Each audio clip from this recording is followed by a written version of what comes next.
Once again, Jamaica has gone down in history and not in a positive way.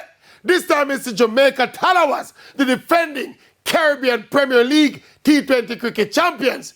In the defense of their title, they will not be playing any games at home for the upcoming season. I can't remember this happening in the history of franchise sports anywhere in the world. This is akin to the Los Angeles Lakers winning this season's NBA title and deciding that for next season, no games will be hosted at the Staples Center because they're not getting enough support. Absolutely ridiculous. And look, this is not the first time that the Jamaica Tallawahs franchise owners have taken the franchise out of Jamaica. And to be fair, if things are not profitable, things not profitable.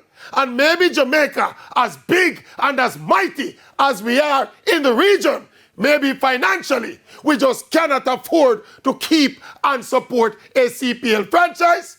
But may I beg you one favor, please.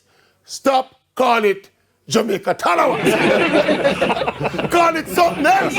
Calling them the Jamaica Tallawahs. And they are not in Jamaica. That is false advertising. Please, I can't.